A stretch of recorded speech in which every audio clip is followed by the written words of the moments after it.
Hey. Okay. Hey. This is Scarlett, one of my best friends. Sorry, we're redoing the intro. I can't do something over again, honestly. Yeah. I can't do it. It's great to be here. Thanks for having me. Anytime. This is Scarlett's and I's second time trying to do a podcast. I'm going to put some clips, insert clip here.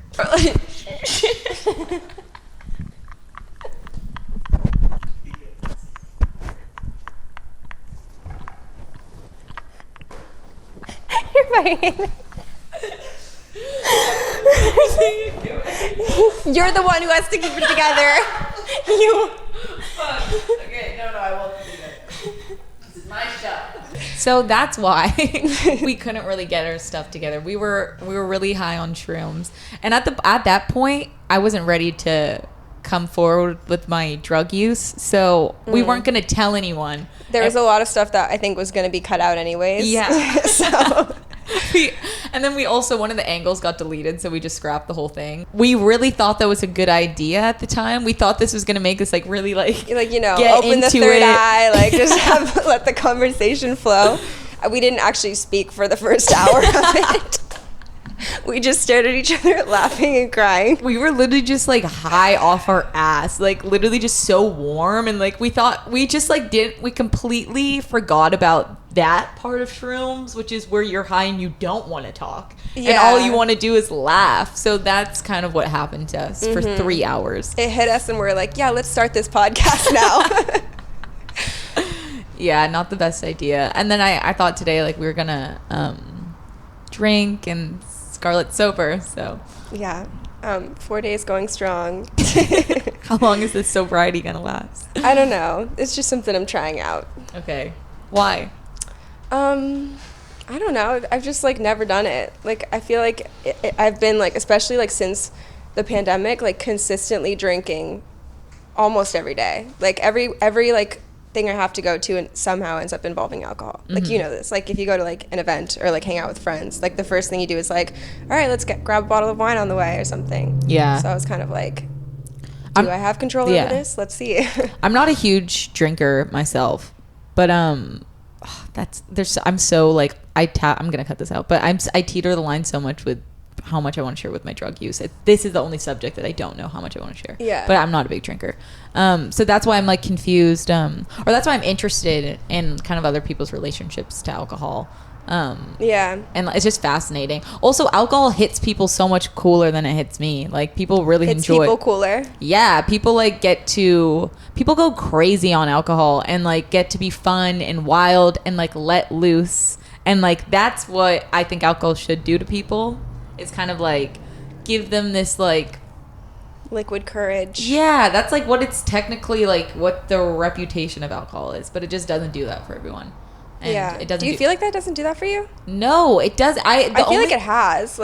In the past, when I was younger, I feel like alcohol hit me in a normal way. Mm-hmm. But and then I've tried different alcohols now, but I'm trying to, because I tried vodka and then I tried tequila, because people said tequila was an upper. I think even you were part of that. Yeah, I'm a big advocate on tequila being the most fun drunk. Yeah. For going out, if you want to stay awake and stuff like that. Vodka, I feel can make you it makes me aggressive sometimes. It does? Or, makes maybe you aggressive? I think it just heightens my emotions in a way that I'm not just oh, whatever, I don't care, happy. Sometimes I can if I drink enough vodka. Yeah, the only times I've ever really gotten angry while drinking is with vodka, I've realized. And with someone who pisses me off, but it's the combination of the two. Interesting. That's interesting. It's interesting that people literally get different effects from alcohol. Drunks. Yeah, because whiskey.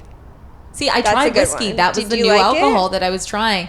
It doesn't, it's all the same. Well, that's not true. It's not all the same, because wine, for instance, does get me slower. It makes me kind of in a slower pace. And that's the one I will say, if I'm actually trying to get fucked up, wine will fuck me up, because vodka, tequila, most hard alcohols I've tried, I feel I act the exact same. You know what I mean? Nothing's really changing this ship, unfortunately, and it sucks. No, it actually sucks. But yeah. Alcohol is interesting for me. Yeah. Wait, I'm going to quickly introduce you. Scarlett is a model And how do you Scarlett is a model. She's one of my best friends. We've been best friends for 7 years, I think now. Met I've lived here for almost 8 years now. Okay, so actually pretty much like to the date. I met you like pretty soon after you moved here. Yeah. I want to say 4 months after. 4 months after I moved here, I went to a party that my friend took me to. I don't want to say whose house it was. I don't want to say. Okay. That's not where we met. That is where we met. On my life. I think that's where we met. I thought like I knew you then, or maybe we just like clicked because we were like. I feel like we were like hanging out that whole night. Wait, maybe. Or we could have met, because I have two. I thought we met at like Warwick. I was about to say it could have been the night at Warwick, but I wasn't sure if that was after. I'm not sure. It was like very soon. Friends. Yeah, maybe. Maybe this was the night. So we met at Warwick. Yeah. When we were probably 16 and 17. 16 and 17. Yeah, literally. Yeah. I remember seeing Scarlett being like, "This is like the prettiest girl I've ever seen in my life." That's what I said too. No, I don't even care. But that's not true. No, I don't even care. Scarlett is like strikingly beautiful with her hair, blonde hair to her waist. She's like I say this all the time to Scarlett. She's like definition like that bitch. She is like she's like the blueprint of like a perfect person, like blonde, like everything every girl wants to be. And everyone who watches this and bought Brandy Melville knows this and probably would agree. You're like a legend in like 2000 and like what even era was that? That like when it Brandy was just Melville the Brandy was cool. Melville era. When Brandy Melville was like cool. That was a good era. When Brandy Melville was cool, you were like the face of Brandy Melville, and that was probably what every single girl in America and Italy probably wanted to be. But I remember being like, oh my god, this girl is like the prettiest girl I've ever seen in my life. And then she ended up being like so nice, and then we've been best friends ever since. Yeah.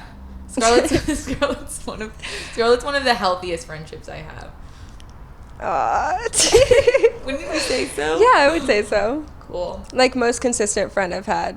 What does consistent mean? Like we've just consistently been good. Friends. Yeah. Yeah.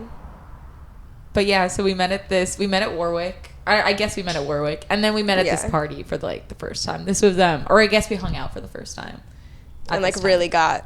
Yeah. I don't even know, because I remember that's the night I like met Christine Burke. I had food poisoning that day. This is so relevant. I had food poisoning that day. And you were like, I'm not missing this opportunity. It was like from bad tuna that I ate, and I was like literally throwing up, and I was like, I have to go. This was like my 4th month living in LA, and I was like, I have to go. This is so fun. And I'm glad that I went. But that's how Scarlett and I know each other, and that's Scarlett's Instagram. And Scarlett's a model, and she's the best. And yeah, so Scarlett recently got into a new relationship. Do you want to talk about it? I guess like, is it? I cut out shit all the time, but is it weird because you guys are fighting, or are you? No, we're fine now. Okay. I don't know. I don't know how to talk about this. You knew I was gonna bring this up. No, I knew. I didn't know it was gonna be the first subject. You know what made me think of it? It was just the alcohol thing. Yeah. I knew we were going to talk. I mean, like, we've talked about this so much, but, like, I still don't know, like, how to talk about this because I haven't yet. You know what I mean? Because you haven't talked about it yet? I haven't talked about it yet. Like, here's your platform. No. I don't know. Scarlett, I think that's something you have to say, otherwise people are going to think I'm offensive. You are offensive. If you think it's offensive, I won't ask. No. I'm just trying to think of, like, how I even, like... We also don't have to talk. This is literally up to you. No, I know. Like, we've talked about this. I don't know. I just like this Bang energy drink, bro. I'm, like, shaking. You're fine. This is, like, the least low-stakes thing ever. I say stupid shit all the time. I want a tequila shot. Why don't we drink? No. You could be sober. Why don't you start drinking tomorrow? No. I can't. I think you should. No, I can't. Because then I'm just going to keep finding days that it makes sense for me to drink. Well, the thing is this is a special day because this is going to be a timestamp in our friendship. You know what I mean? Say it again? No faith. Oh, I didn't know how long you wanted to stay sober for. No. I wasn't sure if you wanted to do like 2 weeks or like 8. Like, I don't know. I didn't assume it would be more than 2 weeks. No, I mean, I'm okay. I'm chilling. I don't need it. Let's start over. Okay, so Scarlett's in a new relationship now. Yeah. The floor is yours. I'm dating a girl. And you told me you were gonna bring this up, but like I also still don't know like what. Elaborate in any way you want. You can say if you're happy or whatever. I'm happy. How is it dating a girl?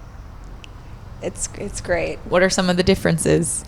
I was saying earlier while you think about this, you know, like so many girls like get into, I was saying this to Scarlett, like so many girls go like bi or like have like kind of gay phases. That's like kind of just like our generation, you know? Yeah, there's definitely a spectrum. We're like super open and super fluid for the most part, especially in like liberal cities where we live. But everyone, and for the most part, like people can either like be like bi their whole lives or end up with a guy or end up with a girl, whatever. I was saying to Scarlett, I was like, I genuinely could see Scarlett just staying with girls forever. Like you're like one, because I've had so many friends have like bi phases, but you're like one of probably the only friend of mine where I'm like, I think she might just be gay in the best way. I think I might just be gay too. Yeah.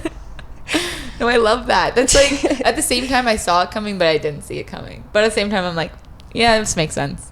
Yeah, that's kind of how I felt. I was like, somehow I myself didn't see it coming, but then I was like, oh, there we go. Yeah. Like, I don't know. Like a lot of things just like fell into place. Yeah. How we meet? Yeah. Our agents set us up. We're with the same agency. You know this. Yeah. Yeah. Well, this is a share what you want to share. You don't want to talk about it? No, we could talk about it. Do you want to talk? We can talk. Well, let's talk about something else then. I don't know. I think I think it's because we've already talked about all this that I'm like, I feel like I'm like telling other people instead of telling you. Yeah, like, but I do that all the time, you know. Like I literally just said a story I've said to you too on the podcast just now. Yeah. You can say that if you feel awkward. I say that too when I've repeated something. I'm like, I've said this before, but you know, you've said. You also use it as an opportunity to improve your story. You're like, now I'm gonna find new details. Yeah. Amen. Exactly.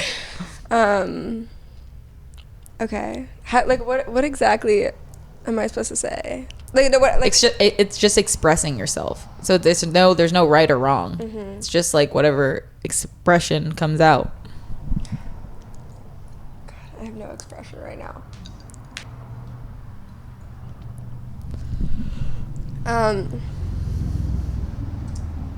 Okay, yeah. So okay, yeah. I'm dating a girl. Jesus. It's like you're doing a spelling bee or something. I don't know why the pressure is on.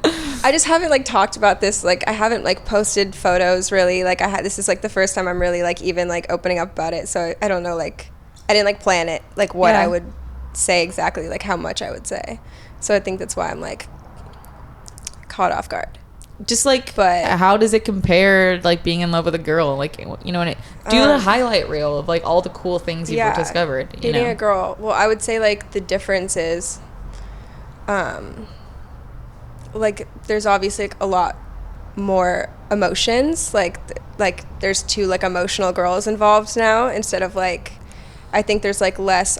Bro, I don't even know how to explain this. I've even talked about this with you before, and like I don't know why it's like. Can you ask me some of the questions you've asked me before, so I can like, because I feel like you're always like, so tell what me. Are some of the highlights? And what's the difference between guys and girls? Say it again. Regular orgasm is a given. Like a different kind of comfort level, because like girls like understand the same things that you go through to a certain extent. Like, you know, your bodies go through the same thing. Like your emotions and like everything are very different from a man's, and like being with a girl you'd kind of like have like a different understanding, and like sometimes that's like chaotic because like there's so much emotion and like everything's kind of heightened. Like the fights can be so much worse, or at least in my experience.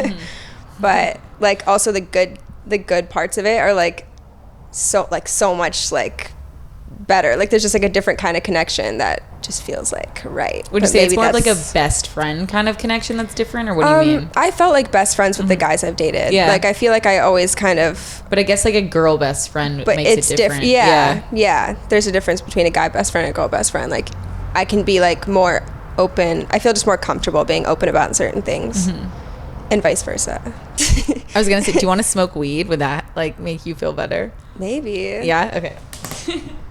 It could make it so much worse. I'm just warning you. It'll be like I'll be in bed at like 8 p.m. and she'll be like, I hear like like furniture moving around upstairs. Like, could you please keep it down? Like, I have a newborn. I'm like, I literally am like in bed. Like, what? And I'll be like, what the fuck are you guys doing? Like, we have a newborn. Like, keep it down. And Emily's like, sorry, we were wrestling. Right.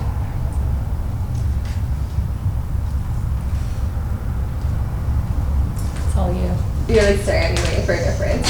Do you feel comfortable now? No, I was staring at you in admiration. Oh. Do you see how shaky I am? Yeah, why? 'Cause the bang thing? Yeah, I was like, I literally woke up out of bed and then drank an energy drink without eating and have been smoking my pot. Actually, that sounds great. Oh no, that'll do it. Right? Like, do it. Like the mixture of caffeine and nicotine, that's why the second I got here, I was like, I need shit. Gotta go.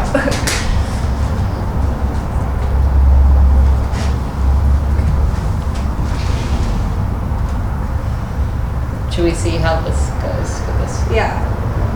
I already feel like less shaky. Oh, great. That's awesome.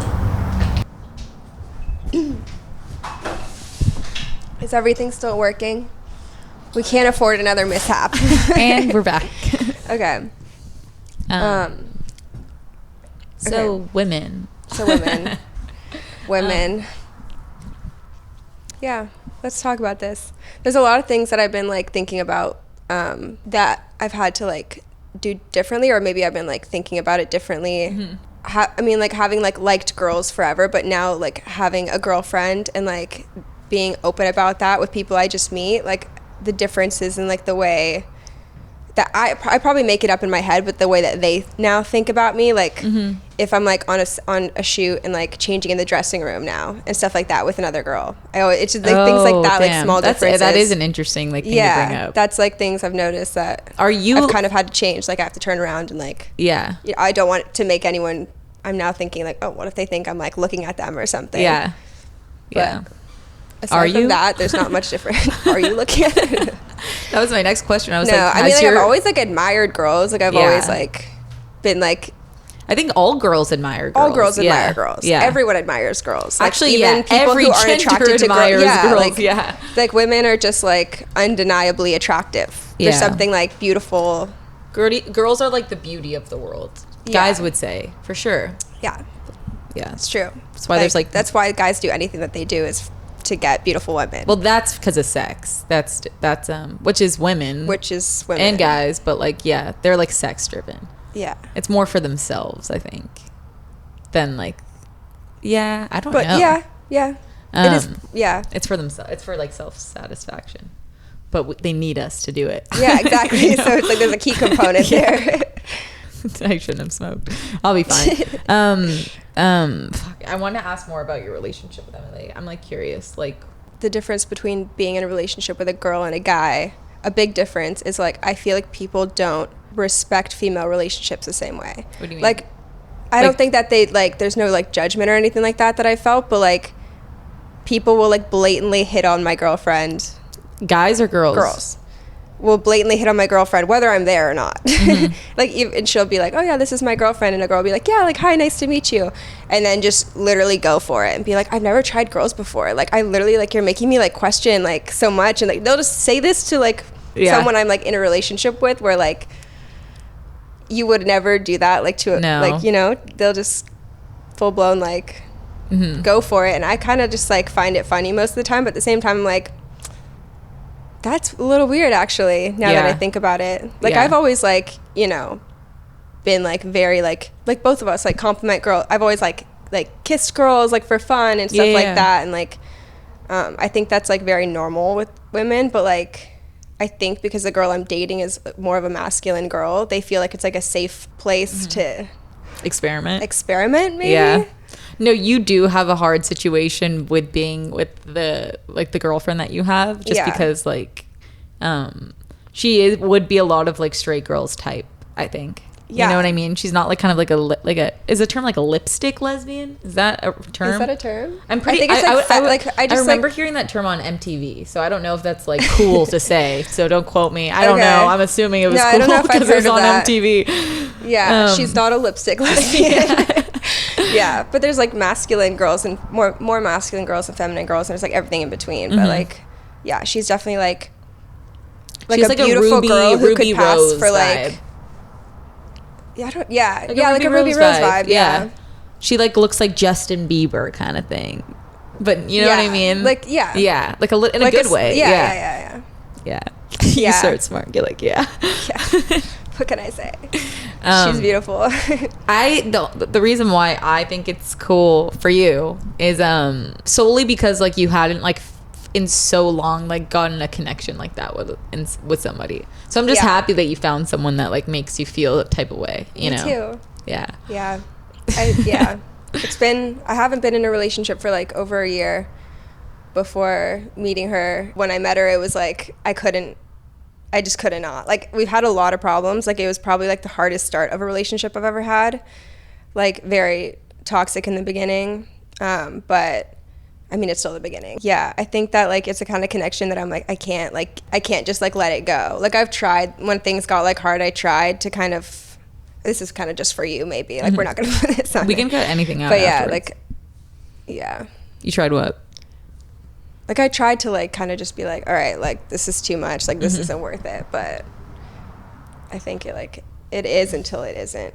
You know, like, I'll just like know if it's too much. But at this point, like, I can't. Like, I'm obsessed. Like, you know this. Like, I literally. No, I know, it scares me. Yeah. No, it's definitely not healthy. So anyways, is there anything ever like because I'm curious, I think a lot of girls consider, I keep forgetting I can't just lay you down. can lay down. I literally, no, it's totally fine. This is a podcast as well, so it's audio, you know what I mean? You can kind of do whatever. This is just the video component of the podcast. For the most part, it's audio. Okay. You know, so you could be in your bed, in my bed. Oh, that sounds kind of nice right now. You can lay down as well. Make yourself bed? Comfortable. No, I'm okay. I'm comfy.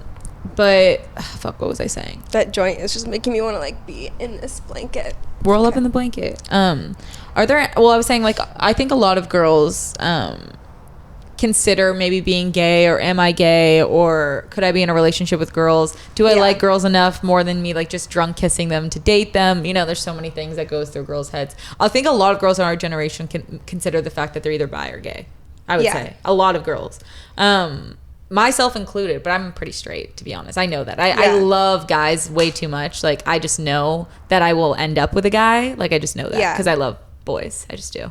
But I've even think, and the reason in my head is why I know that I'm straight is because I think I would miss certain things if I was with a girl. What would you miss? Well, the first thing that comes to my head, shallow enough, is their body. I would just miss like a man's body, like a big body next to me. Like, nothing beats that. Like, that's like my thing. Yeah, I just like big. I feel like you've always kind of known like what you like and what you wanted. Yeah, well, to a certain extent.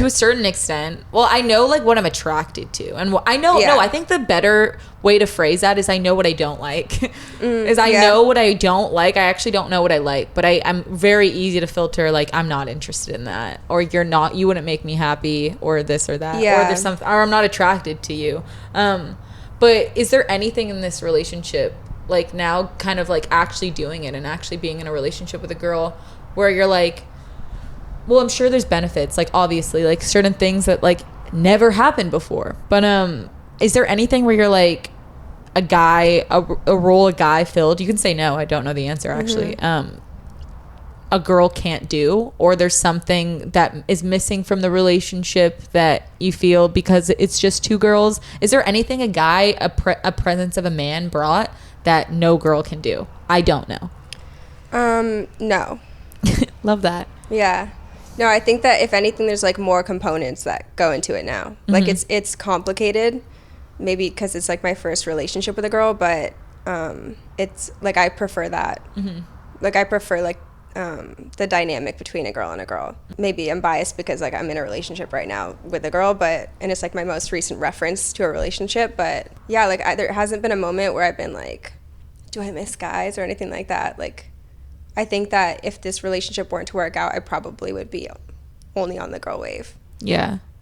I think what it comes down to too is like just, well, it's like openness as well. Like in my head, I'm thinking about that. I'm like, oh, like, so that's interesting. She doesn't feel like there's like a difference, or obviously a difference, but doesn't feel like anything's missing. In my head, I'm like envisioning me with another girl, like as you're saying this, I'm like, I could see that, like me and like a good, really good best friend, and us just like really like each other. So it comes down to just like openness, you know, I like think open to the idea that maybe you don't need a guy as well. Obviously it's sexual orientation, but I think a lot of people are on a spectrum just in general. So it's like, you can't really say you're 100% straight or 100% gay, you know? Yeah, I don't think anyone really is. I would like to say I don't think anyone is, but I'm sure that there's some people that would argue that are like gay and being like, I'm 100% gay. Like, you know? Yeah. So then that's kind of where I like don't say that, because like there's some people I'm sure like would bet their lives that they're 100% gay or 100% straight, and I don't want to like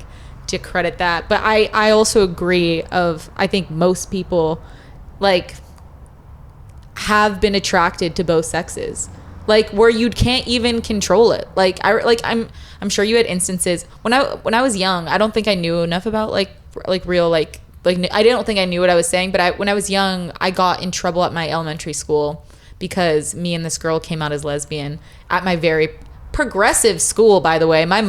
They called my mom, and my mom goes, and what's wrong with that? My mom was so like, fuck you, you're not going to tell me my daughter coming up. Like, yeah, my mom was like, you're not upset over that. There was lesbian moms like who had daughters at the school, like, and it was a really small school, so like who are you to say they were saying like, this is so inappropriate that your daughter, me and this girl Minnie, her name was Minnie, we came out to our whole class as lesbians for each other. Was it just like we were best friends, and we loved each other so much, and that we were just like, we're lesbians, obviously, like we were best friends, and so we would hang out all the time. And like that's the thing, is like when you're a kid, like there's so much like child like sexual exploration that it's so innocent, and like it doesn't really have like it's just simply curious. It's out of curiosity. It's you've just been born. You're now still trying to figure everything out. 5 on the world. Like you have no idea what's really wrong. You're just merely interested in like who you are, what your friends are, and stuff like that. Even when you're young, like you have like kind of like a slight idea of like gay, straight, whatever. And even at that age, I remember being like kind of interested in girls and at that age. And that's how and I'm sure boys feel the same way with their guy friend that's really fucking good at sports. Yeah. That's like, oh shit, like that guy's kind of hot. Like for a moment, I don't know. It's like admiration in some sense, where you're like, you don't know the difference, because I don't think you even like know like about like sexuality. When it comes down to sex, like I think you just think love is like connection and like admiration. And there's some theories that like some philosophers have made that kids come out like right out the gate sexual, which is like really fucked. But that is an argument people make. So I don't know, to be honest. Like low key, I was a sexual kid. Yeah, that's the thing, is there's a lot of kids that are like right out the gate like super sexual. Like oh yeah, you were like, can I say it? Yeah, what were you going to say? Was it you or one of my other friends that was like making themselves like orgasm like throughout their childhood? That was me. That was you. I think that was you, and that was no, that's guilty. That's like literally when did that start going down? I don't know. Like what age do you think it was? I'll tell you mine if you tell me yours. I'll tell you mine. Okay. Yeah. I think it was probably like maybe like 6 or 7. Okay. Maybe somewhere around there. Like I was very little. I didn't know, like I thought I was the only person who could do that. Like I thought I thought that this was something like I discovered. That's amazing. And I remember like having a diary that would like ask you questions. It's just like this memory just like rushed back to me, but I had a diary that would like ask you questions so you could journal about them. Okay. And one of the questions was, what is one thing that you can do that nobody else can?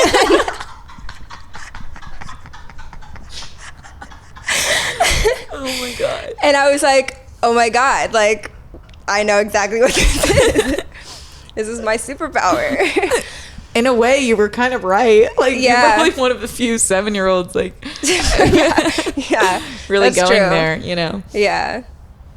That was it. So that was it. And like I don't even remember what I wrote down because I didn't know how to explain it. But I was yeah, like, I would be curious to see like how you articulated that. I wonder where that is. I wonder if my parents ever found that. Throw the book away. Yeah. Oh.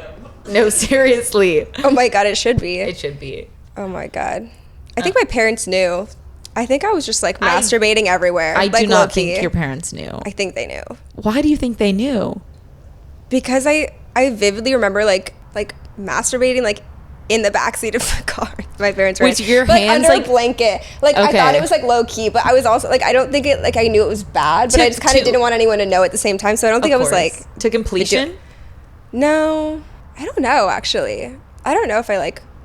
I thought like all kids were just like figuring that out. To a degree, I think you're right. I remember I went to the doctor because I was getting like really horny and I didn't know why. Like, and I remember being like, something's wrong. Like something's wrong. Like I don't like feeling like this. Like I don't like. It was too much to the point like where oh my God, I don't know. I don't think I can share this story. I mean that makes sense because you're always like have been overwhelmed with how much like your emotions. I feel no, like. I know. Like how much you feel. Like you're just like you feel one thing, sadness, and you're like, nope, can't do this. I'm out. Fuck this.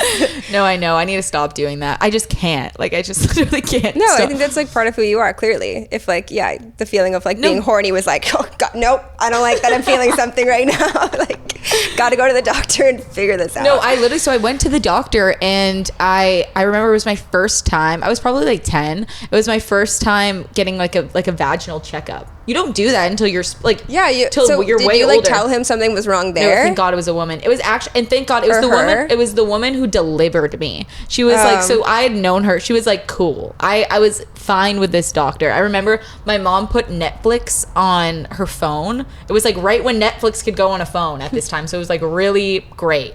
And I was like put on headphones and like was watching Netflix while I was getting this fucking vagina exam because I could not, like I was so like embarrassed by it because like that's so exposing as a kid. Like you're not supposed to do that. Yeah. But I insisted that something was wrong. And so I was like, I need to go to the doctor. Like there's something How did you wrong with explain me. that to your mom? I told her, this is what I would say. I said that it felt like a bubble. I was like, it feels like I have a bubble like on my vagina. Like, and that's what I would say. Don't you kind of know what like pressure? Maybe? I don't know or what. like, That's how I'd explain it. I was like, it feels like there's just like a bubble. Like I just I build up something, and I was like, something's wrong. Like, they would like fully. They're like, nothing's wrong. Like da da da da da. And like this consisted. And there's things I'm not going to share about it. I've thought about it. I'm not going to share it on the podcast. Yeah. But and then I finally reached the conclusion, and then I just learned to deal with it. After like various years of like this not going away, and I still have the same feeling to this day, and I just learned to deal with it. Like I probably just felt the same way as I feel right now, and now I'm just like in this very moment. Yeah, because I thought about that. I'm like, do I still feel like that? I still do. So you feel like horny consistently? I think a little bit, to a degree. I think everyone does a little bit. You know. Yeah. Are there moments where you're like not at all? Yeah, sure, for sure. Oh. Like where I'm like, well, just like in moments where you're like really preoccupied. I'm not like I can be super distracted, and the last thing I'm thinking about is sex. Like in general, you know what I mean? Yeah. When you're so preoccupied in something or an emotion, or you're going through something, and you're just like, no appetite, no this, no that. Your brain is only. You're just gone. Yeah. So I've definitely had that where I like have no, but at the same time, even in my really like sad eras, like I'm always like really consistently horny, like always. Oh, when I'm sad, I'm literally getting off Yeah, all the time, 24/7, like all the time. Yeah. I don't know how much I want to share on this podcast. Is this? I know this whole last bit has been maybe I've questionable. never really I don't know if I want to talk about like masturbating as a 5-year-old. No, I've never really talked about sex either. That's kind of the one thing I avoid talking about. Really? Yeah, a little bit. Even on your podcast with Anal Princess? That was probably the only thing sexual I've ever talked about, was the podcast with Anal Princess, and that was her sexual experience. Oh yeah, it wasn't it's not mine. your own. So I didn't have to partake because hers was great Enough to fill the. I was just rambling questions at her. Yeah. So that's why I'm just like, damn, I don't know how much I want to share sexually about myself. That's like something I never talked about on Tumblr either. You know, I just talked about other things. There's many other things to talk about. Yeah. But here we are, talking about sex. So this is going in there. We'll decide after. Yeah. Obviously, like I know Scarlett really well, but for people that don't know her as well as me, I'm going to ask some questions that I already know. So, where are you from? LA. Are you from Pennsylvania? I moved to Pennsylvania when I was 5. Tell the with truth. my family, and then we moved back here when I was 11. But I was Okay. born here. Okay. We moved into the same apartment that I was born in. Okay. And they still live there, right? They still live there, yeah. I was about to say the street, but I'm not going to.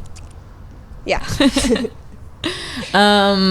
How did you get scouted? Like, how did you get into modeling? I was scouted in an airport. You were scouted? I actually didn't know that you were scouted at Really? an airport. No. Yeah, I was going on like a family vacation. I was going to like, I think I was going to Pennsylvania to visit my family. Okay. And What age? 14. Okay. And a Wilhelmina agent. I think it was Wilhelmina Jill. was both our first agencies. Yeah. That's sweet. And she came up to my mom and was like, has your daughter ever considered modeling? And then gave her the info. And my mom was like, Wilhelmina's actually like a real agency. Like, Yeah. it's like a good one. You should consider it. My mom kind of, you know, because she modeled, so she kind of was like, yeah, think about it. I was like, absolutely not. Like, Yeah. I don't like, I liked being the center of attention as a kid, but like not when I got to high school. Like everything kind of changed and I just like hated everything about myself, as most girls do. But like, yeah. So I was like, I do not want to like feel the rejection of like going in there and then getting my hopes up and something. Yeah. But like, I think like almost a year later, like right when I turned 15, I was kind of like, I loved Brandy Melville. That's when that whole thing kind of Yeah. like everyone was into like Instagram photos and stuff, and I was kind of like, oh, maybe like if given the opportunity, like why not see? So I went in and like went into the agency, and yeah, they signed me, and then I got a job like the next day, and I got my first paycheck, and I remember being like, This is we're real. doing this.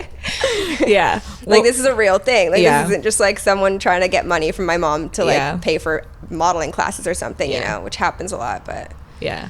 What was like the intro into Brandy for you? I started with, I think I signed with my agency first, and then I was doing other jobs. Like my first job was guest. Your and- first job was guest? Yeah, it was That's like a fucking lookbook. rad. They That's- did a test dude, shoot that's with me. like, that's sick. Yeah.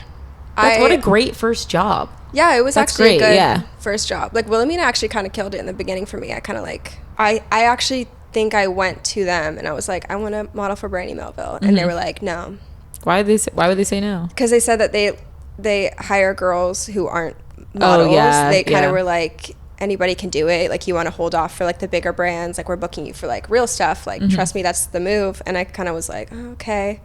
And then I went into the store and like they scouted me in the store and were like, would you take photos? I'm like, I can't. My agency said I can't. Yeah. And then I went back to them. I'm like, I'm doing it. Yeah. So I think I may have shot for Brandy like outside of my agency. Yeah. Like illegally. And then I kind of like brought that job to them and was like, I really want to do this. And they're like, okay. Yeah. You're 15. Like you can do whatever you want.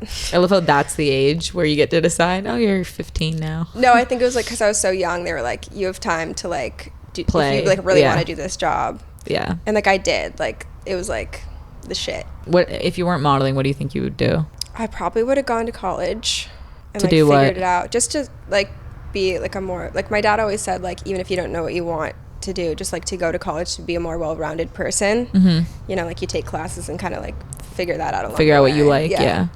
But I always wanted to do something like creative. So like modeling kind of showed me that you can make money doing that, and like meeting people who like everybody around us pretty much does something creative for a living. So it's like it kind of gives you like, yeah, I don't know, maybe I wouldn't have done something creative if I wasn't like introduced to so many people who like have been successful from doing things they just like doing instead of like Yeah. finding a job and doing it like the typical way, I guess. I feel the same way. I don't think I would have done something creative had it not been for all the really inspiring people I met that only do that. You know, Yeah. like literally all of our friends only are dreamers, every single one of them. So I think that's cool. Because that's like kind of like what modeling puts you in. Because I wouldn't really like, I guess modeling is technically creative.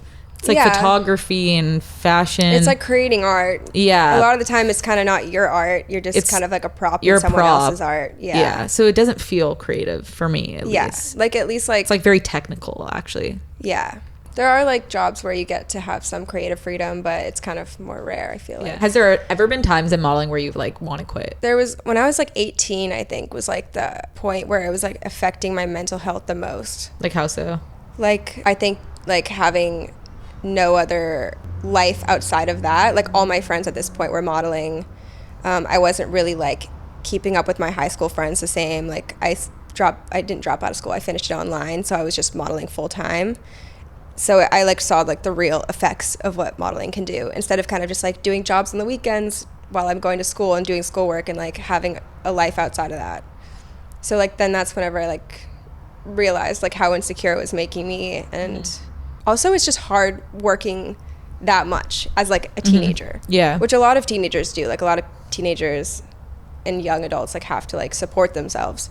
But like it was like 10-hour days where you're like being like poked at, and like it's like a very physically draining job. And then at the same time, like people are constantly just like commenting on how you look and like her shoulders are too bony in that, or like just the smallest little comments that aren't even insults, but like as a teenager you're just like, oh my god, my shoulders are too bony, no one's ever gonna like me. Like it's just like everything's the end of the world, I think. So like being at that age combined with being in like a very weird profession, it doesn't make like the greatest recipe for like success. It really doesn't.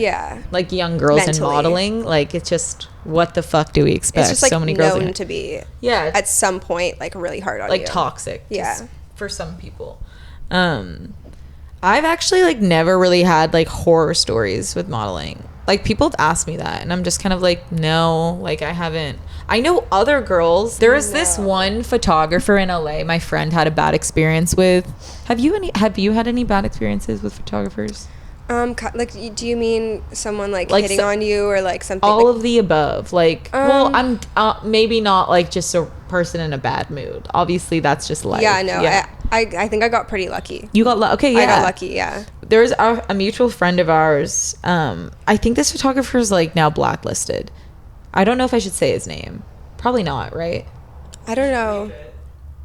Yeah, but just in general, like I don't know who it is. Like what was her experience? Like so he took her to. She was I think 17, so underage, not even just a young girl, an underage child. He took her to the desert to shoot, like by themselves, to shoot. That's already kind of scary. No, I know. Shoot. No crew? Literally just two. I'm pretty sure it was just them at the time. I'm pretty sure. And he kept insisting like her bandeau like be a little lower and be a little lower, and she was just like so like in that moment realized like this photographer is not cool. And then I think she had like another, or like he made her just like wildly uncomfortable to the point where she's like, I'm alone in the desert with this guy. Like I the realization sets in that like even though this is like normal for a lot of my jobs, like it's still like a dangerous position to put yourself in as a young girl. I think I can't remember, this was so long ago, and my memory, as both of you guys know, doesn't exist, so most of it's creative anyways, that she told us and her boyfriend at the time, and we were all kind of like this little friend group, her boyfriend and like his brother and friend and stuff. We knew where he lived. We went and egged his house. Oh my god, that's amazing. In the hills. We like literally, but this was us at like literally 17, like 18. We're like, fuck this guy. Like, fuck you. You're not going to take advantage of like blank. Like, you're not. I know. We were like, yeah. That's so cute. It was, and fucking, and Daniel was there. Oh. Aww. But, yeah, that's like the only, I remember. Then she was with Freedom at the time, I'm pretty sure. And she told her agency, like, this guy, do not bring him with other girls. Like, this guy is not cool, yada, yada, yada. And Freedom had already been contacted about this guy being inappropriate by other girls that modeled for Brandy. I remember, like, another girl, this other model, I don't want to say the names just because it's not my story to tell, like whatever, but this girl, let's say her name's Sarah. I remember Sarah worked at Brandy and was just like, and she was also with Freedom, and she goes, I reported this photographer to Freedom, and they still sent her with that guy. A lot of agencies do that. They just, well, they'll be like, oh my god, thank you for telling me, like I'm so glad we know, and then like I'll see one of my friends working with them like the next week, and I'm literally like, wow, like you don't actually care. I've had like photographers be kind of like creepy, or like inappropriate, where I like can tell they're probably sexually aroused and stuff like that, but I just kind of like, I'm like, whatever, like I don't really let it like make me like that uncomfortable. it makes me wildly uncomfortable on the inside. It does, because I'm not like, it was already uncomfortable to do this job at all. So if someone's like making it worse, it sucks. But at the same time, I'm not gonna like say it's a sexual harassment thing. At least for me, I'm just like, whatever, you just suck and I don't like you and I'm just gonna resent you forever. That's how I choose to deal with it. Like, I think if you feel uncomfortable, then like you're right. You know what I mean? Yeah. Like, I've always believed that. Like, if you feel like, is he kind of like pushing the limit? Then he is, usually.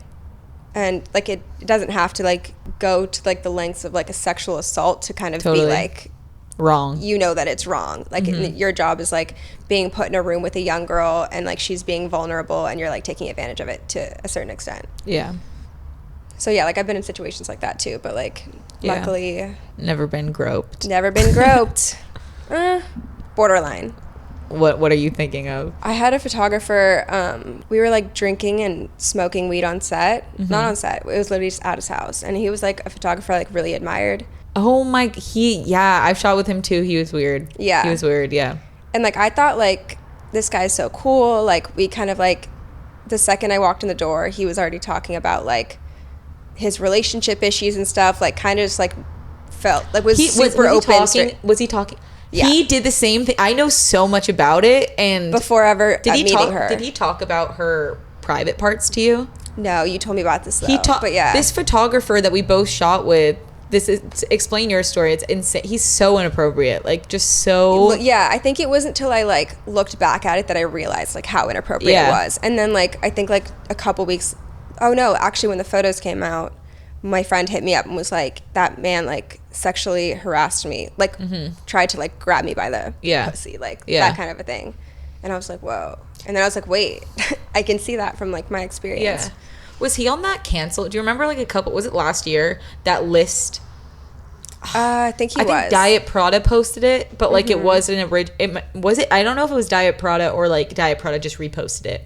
But it was like a list. I feel like Shit Model Management. Oh, wait, was it Shit Model Management? Yeah. Maybe. Yeah. But was he on there? I thought he was. I think he may have been. There's so many photographers I shot with on there. Yeah, there was like, that list was extensive. Yeah, and it went into like great detail, and you can kind of like tell that it was like credible, like someone like they knew the front to back. Obviously, anyone can make up anything, but like realistically, it's probably true.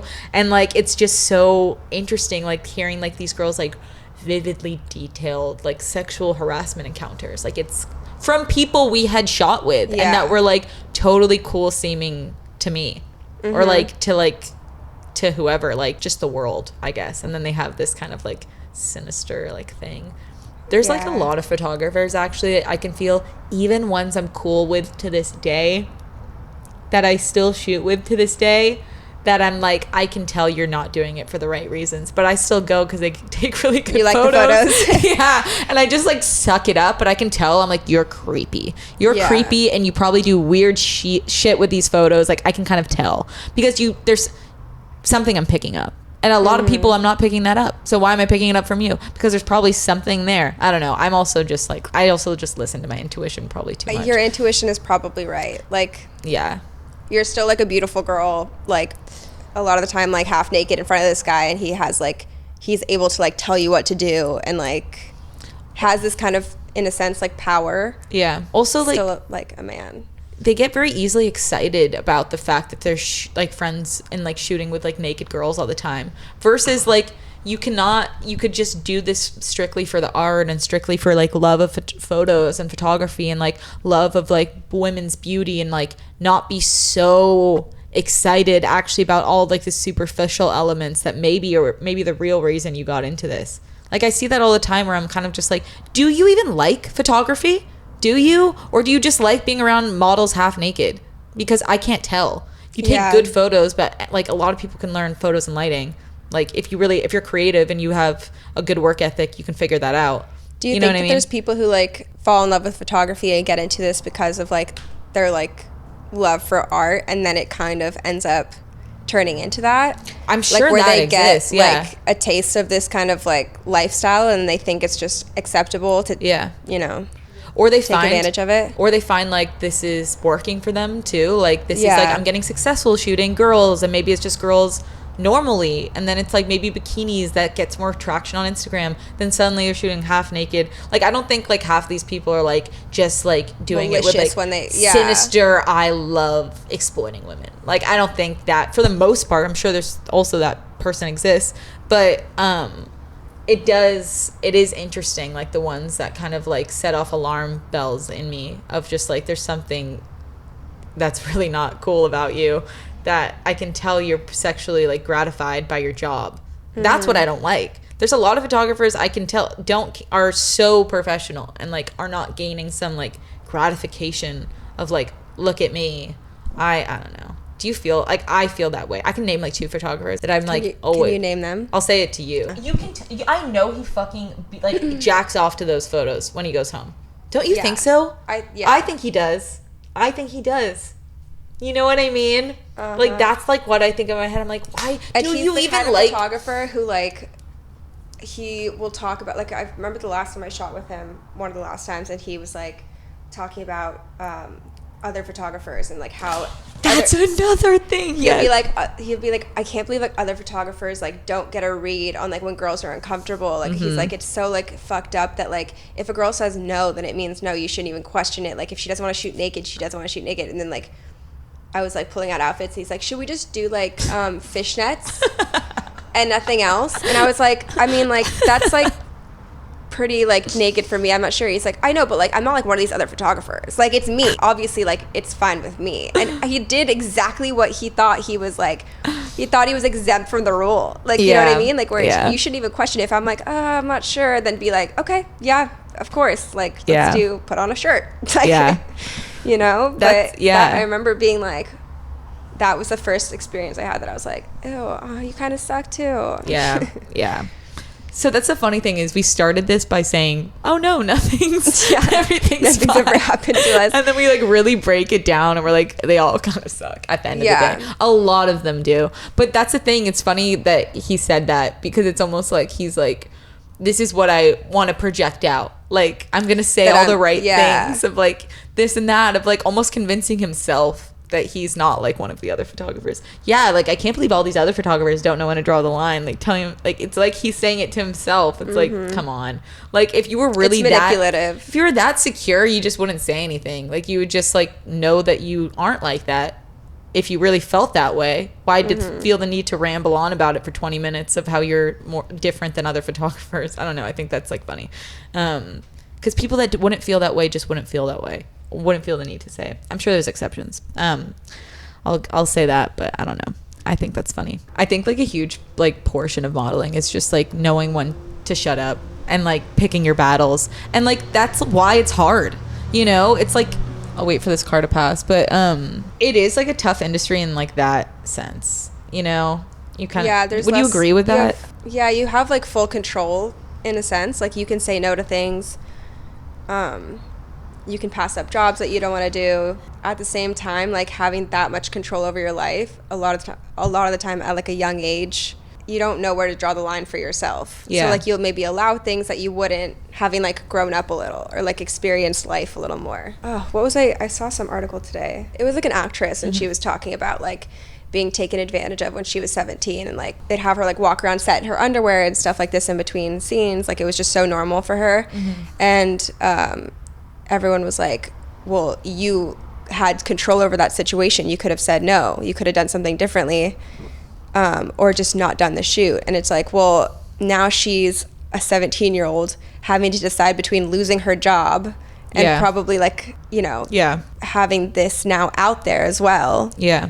Which nobody really wants to like come out and say like I was taken advantage of, or it's like embarrassing to some girls. There's like just so much that goes into it. It's like you don't want to be the one that complains.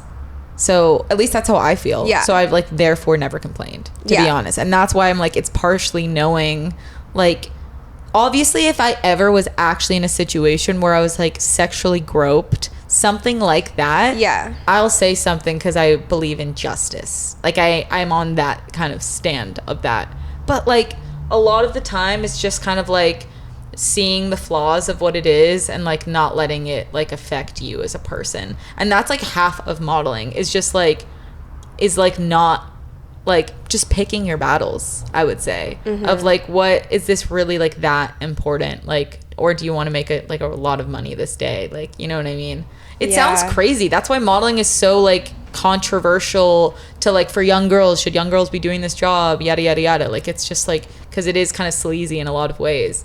But it just comes down, I would pretty much say every single person that's ever modeled, especially the ones that have been like in the industry for like 40 years, like the really top models, like everyone that does this job like would say probably the same thing, which is like there's a lot of like sleazy behavior, and it comes down to like not making a big deal about every single thing. Yeah, I would say that. Yeah, picking and choosing your battles. Yeah. And knowing like what you're comfortable with. Yeah. Yeah, which can also change a lot over time. Like you could be comfortable with something when you're young, and then as you get older, you're like, I would never let someone like treat me like that again. Yeah. Which I think probably is like what I've experienced like as I've gotten older. But also being more established helps. Like the more as you like feel like you've got your footing in the industry, then you can kind of have more control over it. But yeah, I feel like also a lot of the time, like you can be really modest or uncomfortable with certain things coming into it, and then people kind of just like push at you and push at you and push at you until you now think like, oh, well, I've already done like bikini, like lingerie is the same thing. Like I've already done lingerie, like topless suggested. So it kind of, true. you end up doing things you never think you would do. Yeah. I remember, it's funny you bring that example up, because like I also, it's actually like a theory, not a theory. It's like a persuasive technique called nudging, where they actually use it like in sex trafficking as well. Obviously, I'm not comparing modeling to sex trafficking, please. But they use that where it's like where you end up being able to do something you would once never do, where you start by kind of doing a small favor for them. I'm now using a sex trafficking analogy, but where it starts with, hey, like, first, can you run this favor for me to my friend? So something really simple. Then it goes to, can you deliver like drugs to my friend? And then it goes to, you're sleeping with like the drug dealer, and then you're suddenly like habitually selling drugs. Something like that's like how, if I'm like explaining it so terribly, but I'm sure you can get the concept of nudging to do something that you would never do. And with modeling, I never wanted to shoot lingerie ever. Like that was like the one thing, I just never wanted to do it. I remember, and like I had huge boobs when I was 16. Like I almost doubled D-size boobs. So almost every single job I got booked for was for swim. Like when I was young, I think I did almost every swim job in LA at that time, to the point like almost all of them, and I hated it. It was my least favorite thing to do, because you couldn't eat a big lunch, and that was like, I was really annoyed by that. It's still annoying. It's still annoying because I just want to enjoy my day. I don't want to have to think about it, and like you have to think about it. Like that's kind of what's annoying about it. You have to think about it the night before as well. So, and I remember I was like so like body conscious. I was just like, oh my god, I do not want to be in a bikini all day. Like this is just like not like, it's so much different than modeling clothes. Like it just is. And so I remember you get a bigger rate for swim and lingerie. You do. So you get a larger rate for that. I don't know exactly why. Maybe because it isn't as modest, right? Yeah, it's just more. I feel like there's less people who take those jobs. Maybe. Yeah. Or like, it's just kind of like they have control over those photos. So if you're putting yourself in a position you might not like them, they have to kind of pay you more. Yeah. Like, I guess. Yeah. They I like. With my agency, they first had to like convince me to do swim, because I didn't want to do swim. What are you looking for your puff? This blanket swallows everything. Literally. Sorry, so no, you're totally fine. But my agency had to convince me to do swim, because I didn't want to do swim. Like I like literally was just like no, but it was a good job. But I remember my agency was just like oh, but you can make so much more money doing like lingerie and swim, like I got pitched the whole thing. Oh my, I remember my worst swim job I ever did. This is when I realized I hated my life. Like hated this was probably the most like embarrassing modeling job, and it was because I was doing swim, and it was thongs swim. It was for, I don't want to say the name. I don't want to say the name of anything apparently, but it was on Venice Boulevard on like midday. Did I tell you? No, but yeah, I've had similar experiences. it was 2 days as well. So it was fucking brutal. It was a big like Ford Bronco car. So, and that I was washing. I was like doing that was the concept of the shoot. I was washing this Ford Bronco. So I had like soap everywhere and like this fucking thong on. I think I was 18. And cars were honking at me, and there was this priest. He was a fucking priest. This priest comes out and starts watching me, and I'm like literally like, and meanwhile I'm like trying to be as professional as I can, but at the same time I was not shy to be like, can you tell them to like, it made me so uncomfortable. I was like, I can't do this like while these people are here. Like this is so bad. He gets on the phone. He calls 4 of his friends to tell them what's going on, and they show up a bunch of and priest start friends watching me. No, his friends weren't priests, but it was like 4 of his fucking friends, and I was literally, and they were all like, he had like the little like collar yes, on. That's and how I everything. knew he was a priest was because of the collar, unless he was wearing it for fun. But I was like, wow, what a fucking priest you are! Like that you like really like you're gonna sit here and like it was so inappropriate. Yeah, it checks out. And he lived like right like in one of the houses, so they told him to leave, and he was just like. And like moved like 10 feet back, and I was like, fuck you. But anyways, it's just like shit like that. Like I would have never, but you just end up doing that. I ended up being in my thong on Venice Boulevard, covered in soap, washing a Ford Bronco, getting my photo taken. Yeah. Like, I would have never fucking done that, like ever. And then it turns into lingerie, and now I've done some lingerie shoots. I still don't really like doing it. I did a job in London, and I originally got booked to shoot the clothes, like clothing and dresses and normal stuff, sleepwear, all the stuff I like. I love shooting sleepwear. That's my favorite thing to shoot. Pajamas. Yeah. Like literally my favorite fucking thing. So I got booked to shoot that, and then they were like, can we test you for lingerie? And I was like, yeah, like I'll test for lingerie. Like I don't care. I didn't think anything of it. I was like, yeah, I was on a job. They wanted to test me. You do it. I got tested. They're like, we want to book you for lingerie. And I was just like, and I was like, I actually said no. And then they came back with like a larger rate that I was doing. I ended up completely shifting my job there. And I did 4 days a week of lingerie at the store. And I saw the photos online, and like my whole fucking ass like was out in these like thongs and then lace. And I literally had to call my agent being like, can you tell them to either crop up or edit the fuck out of these things. I was just like, no. And they actually were so nice about it. But that was like the first time I'd had like really like, there was like, thankfully only women shop on that site. But like, and only girls were going to see it. But that actually helped me a lot. But I was just like, I do not want like my nipple out and like my ass out online. Like I just don't want that. And that's okay to say. You don't have to be like super cool with fucking everything if you're a model. Yeah. And that's something I learned. I was like, I don't have to be okay with this. I don't have to. I'm doing it. I'm doing the job for you. I'm already don't really want to do it. I'm doing it. I'm okay with like drawing the line there. I was like, this is like kind of crazy. But yeah, that's like my nudging experience. And now I'm just like, whatever. Now I'm a girl that's like, that shoots lingerie and swim, and I just take the money and go. Yeah.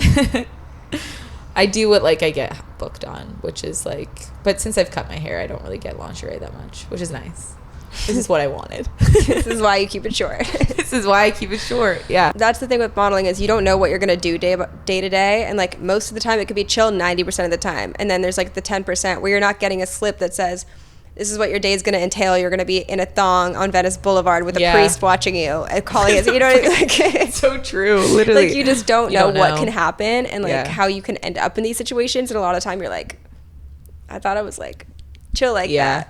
Yeah, But it could have been a studio job, and it could have been the easiest fucking day ever, and you just don't know until you show up, and you have to do it. Actually. You don't know until you're already uncomfortable, and then it's uncomfortable to say something about it. Yeah. And like you don't know till your makeup's done. A lot of time people a lot of time people what? People are like cool about it and want to make you comfortable. Otherwise the photos won't look good if you're not comfortable. Plus they're like forcing a girl against her will to do something she doesn't want to do. Like most of the time that's not the case, but it's hard to say something. It's hard to like feel like a diva and like you know, not just be like compliant and make everything go smoothly so that they like you and book you again. Do you have any limitations? Like, have you ever had to fill out one of those forms at your agency of like no, yes? Like, do you think maybe when I first signed with Wilhelmina, but I don't think I've done that as an adult.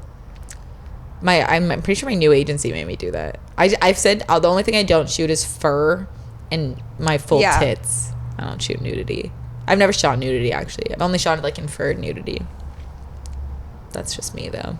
Yeah.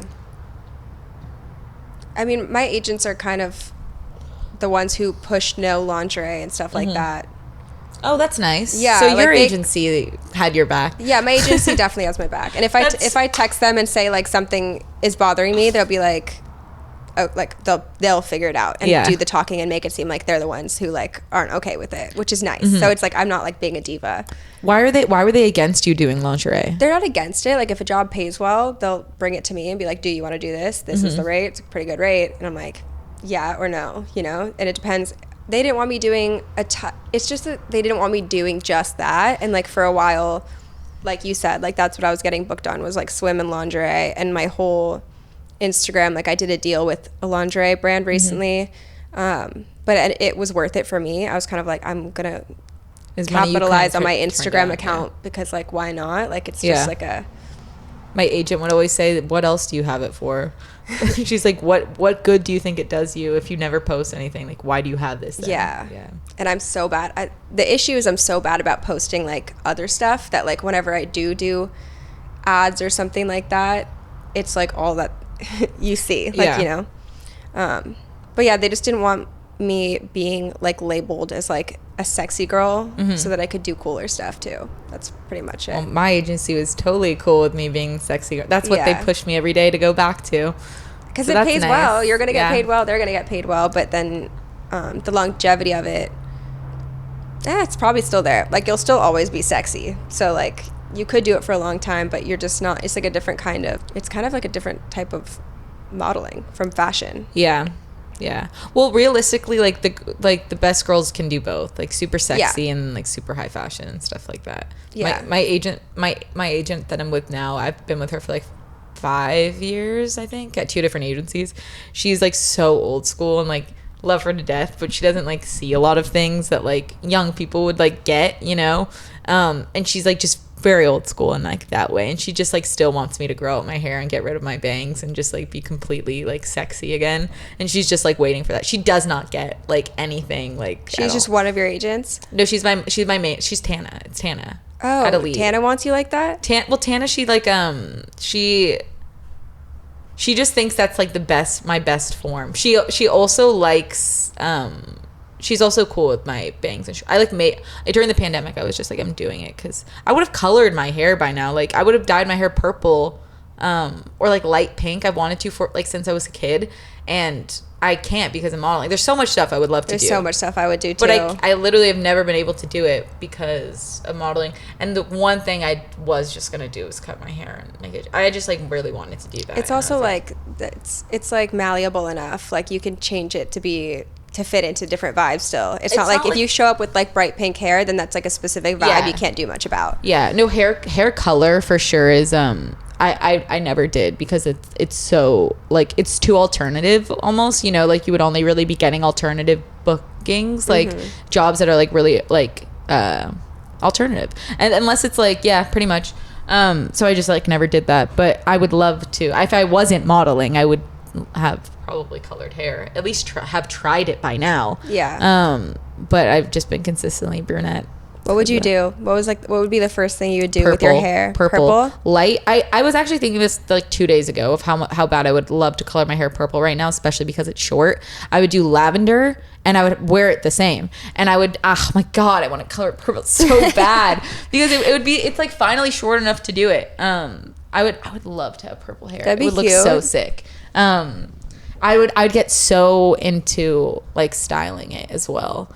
But I can't. Because that would just like I just literally can't. Like I've thought about it. It would hurt every aspect of my life if I colored my hair purple, other than my the creative liberty in me. Everything else would get hurt, but besides that, so I just have never done it. But I would love to. Like a niche following. Yeah. No, yeah. Well, I mean, it would more so be like, what jobs would I book for like acting as well? Like, you know what I Yeah, mean? Like, you would be so it's like all across every board, it would just be like a girl with purple hair versus this Yeah. is like, and like how we look now is just like, you can be 20,000 different people. Yeah. You know what I mean? With the right makeup and styling. With purple hair, you're just the girl with purple hair. Yeah, it's a bummer. You dyed your hair recently. Yeah, You went dark red. Yeah, it was gonna be more of like a ginger, like something that I was like, well, this is still a natural hair color. Like I could do, you know, because I wanted, like I've always wanted to do a bunch of shit to my hair, and I think not being able to do it makes you want to do it more. Yeah. But yeah, I thought I was gonna go like a natural color, like maybe a strawberry blonde, or just go like full ginger, like kind of fiery ginger. And then I ended up like, all the reference photos I liked were like of the darker colors. They were pretty much just brunette girls that had like auburn in their hair. So it ended up being not a color that would grow out of your head naturally. But I loved it, and they were like, yeah, just like the red is fine, but like maybe just go more natural with it. And I just didn't want to. I was like, I already am here. I'm gonna, if anything, I wanted to keep going darker. Yeah.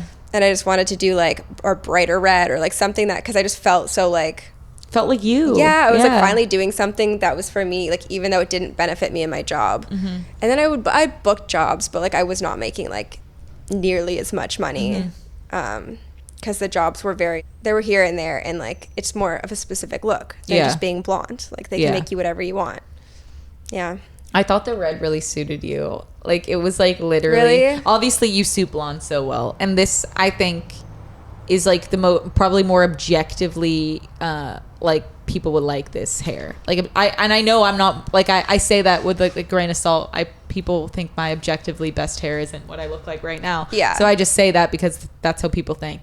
But I really liked it because I thought it like suited your personality so well. A like lot of people said that too. It made, once you had red hair, I was like, this just like makes sense. Like you just like are this person. Like you are like a redheaded gal. That's what I thought. And then I couldn't even see you as a blonde anymore. I'd see photos of you with blonde hair, and I didn't even. I was like, you Me are. too. Redhead. I was like, who is this? Like this just feels Who is right. she? Yeah. Like how, especially because it was like, I think just having darker hair in general, I was like, the clothes I could wear were different. Yeah. Like I feel like as a blonde, like the beachy look, like if I try on an outfit that I like love, but I'm like, it looks like I'm trying to be this outfit, like instead of just like I don't know, like I feel like That's how you felt with red hair, like you with blonde hair. With blonde Interesting. hair, I feel like people see me as like I look like sweet or like like I don't know, but darker hair just feels like edgier, like darker. Yeah. So like when I would wear darker stuff, I was like, yeah, I look like I would be wearing this. Yeah. I love how that's like clicked for you in your head. So stupid. You're like, I feel like I wasn't supposed, like you were dressing up before with blonde hair. That's funny. Yeah, like I would wear things that I like if I like that outfit, but I would look like you know, if I like wore all black and like wanted to like go like a little more like goth that day, I looked like this like sweet blonde girl who's like wearing a goth outfit. Everyone wants like the grass is always greener. Yeah, of course. Because like, at the end of the day, I was like, I don't care enough for people to believe me when I say I'm goth. You like are like the beauty standard technically, like blonde hair, blue eyes. You know, that's like it was for a while. Like, I thought we kind of got to the point that I was like, people want different, like they're more accepting of people who have like original looks now. So I was like, this could be like beneficial even the red if I went red or like did something different. Yeah. And I didn't really stick it out long enough to see, but I just wasn't making as much money, so I kind of was like, yeah. And then I went blonde and like started working like crazy again because everyone's like, oh, she's back, okay, we need to book her. Oh, thank God. It was almost like they held off until I was going blonde again. And I was like, all right, I gotta do this until I just like, you know, get my bag and go. But what are your like plans for like the next 5 years? Like where do you kind of see yourself going? Like what are you excited to like do? Like, that was a loaded question.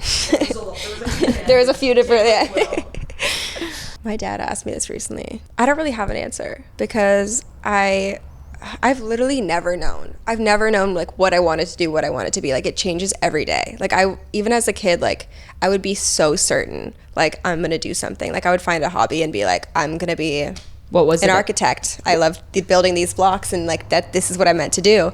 And I would like be obsessed with it for 2 weeks. Like I would ask for like something in a specific category for Christmas, for my birthday, and then I'd be on to the next thing. I'm like, I'm gonna be an artist. I just want art stuff. I want, like, this is what I'm gonna do 24/7. Like, I'm gonna be really good at it. And like, I just haven't been able to like hold on to a hobby or like a passion like ever in my life. What was it when you were young? Predominantly Like 100 different things, but it usually fell into like the category of art, like drawing. My dad got me like a pottery wheel when I was Scarlett's little. a great like, little artist, for sure. painting. She's a really good painter. Thank you. But I just don't do it enough.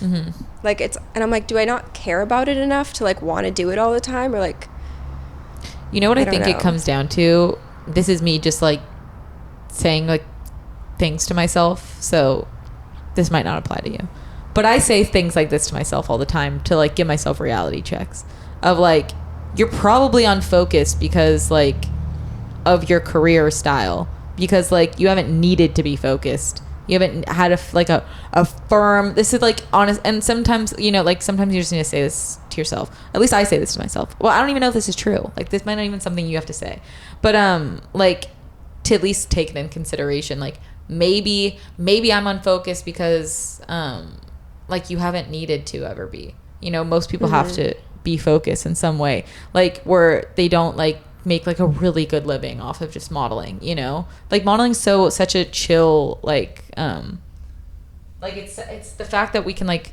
survive and like make like a actual living off of it is crazy. But it doesn't require any brain power at all. None whatsoever. You just show up, get your makeup done, and go. That's literally it. You don't have to say anything. You don't even need to speak English. You don't. You literally don't. That's the crazy thing.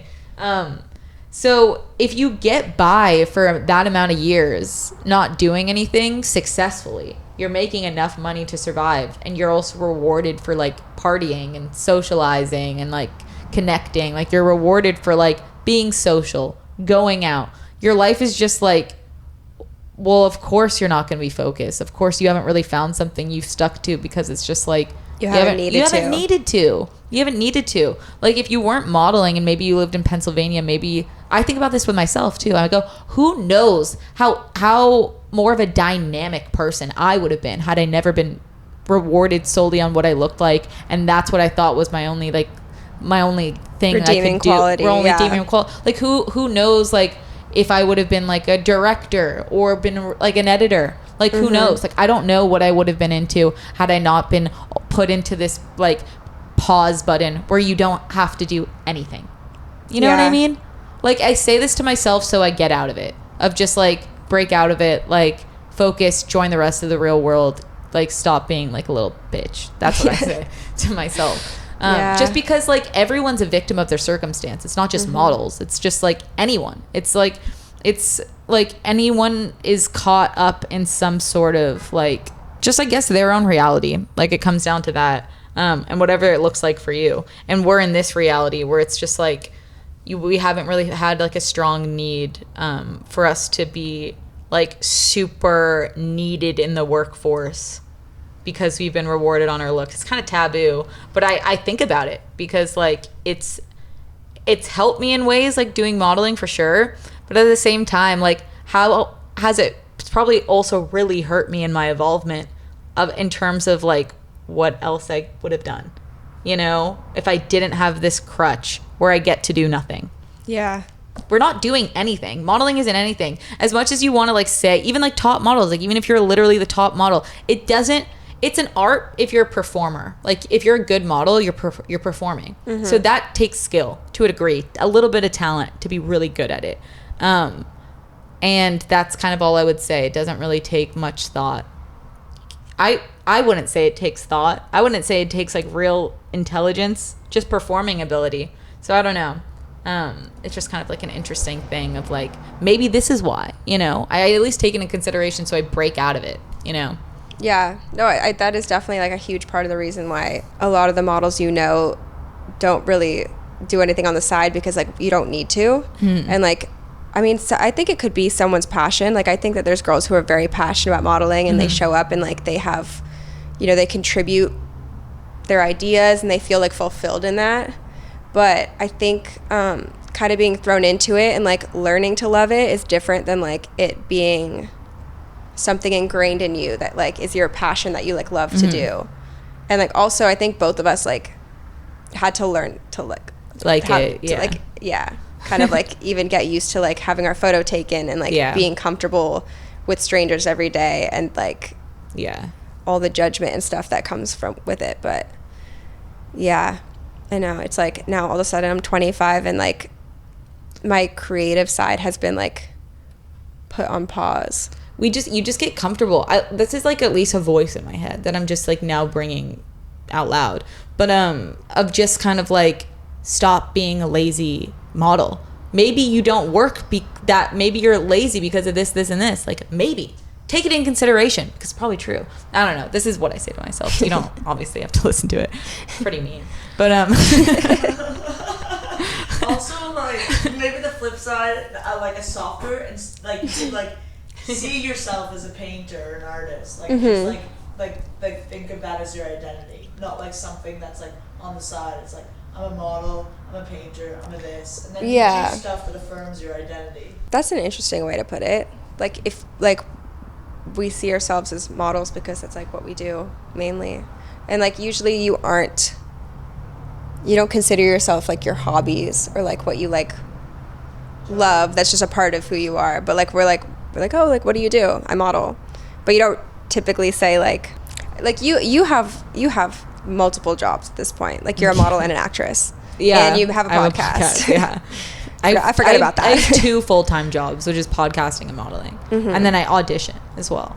But so you consider podcasting like a full-time It's job. so time consuming. It's a full-time job. It's actually like so insane. I didn't think it was gonna be this time consuming. I'm like way in over my head. The fact that I have to do this forever is crazy. But yeah, no, I have 2 full-time jobs for sure. But that's the thing. I would say kind of this. I respond though better, me personally, and I actually have learned kind of as I've gotten older. This is something I had to learn. It's not everyone's the same. Like my best friend from my hometown, Sophie. Whenever we get in arguments, like, which is like pretty rarely, but when we do, I'm always coming in so hot where I'm just like, so like, I say exactly what I'd be like, this is not like, she can be kind of messy. And I'll be like, that's actually what we fight about most of the time. It's just, she's ridiculously messy. And I'm just like, you can't, like, no, like, you, like, if you're at someone's house, like, oh, for a period of time, like, you have to clean up after yourself. Like, we've known each other since we were kids, like, so we can say to each other at this point, and she'll be like, I don't respond well to that. Like, I do not, and I've something I've had to learn, because that's how I talk to myself, you know, of I respond well to being reprimanded, and, like, kind of a harsh criticism and a critic. I don't respond well to being like, this is the path. You should be really nice to you. I don't respond. Like sugarcoating. I don't respond well to that. I don't. I want to know the cold, hard facts and the truth, and I want it to be told in the meanest way. I'm not kidding. It really works for me, and then I have to remind myself it doesn't work for everyone. But that is something. Like I wouldn't like tell myself I'm an actress. I wouldn't say that to myself because I have to be successful enough in my head to call myself that. Like I have to book a certain amount of things. Like I would be way crueler. I don't know. But that's how I deal with it. Sam's approach is kind and sweet, and like you can look at yourself like that. And if that works, like I am every single person on this planet's different. It will be hard at first because you don't have a lot of evidence to support it. Like they say it when you like are trying to quit smoking, instead of being like someone who's like, hey, do you want to smoke? It's like, no, I'm trying to quit. You just say, no, I don't smoke.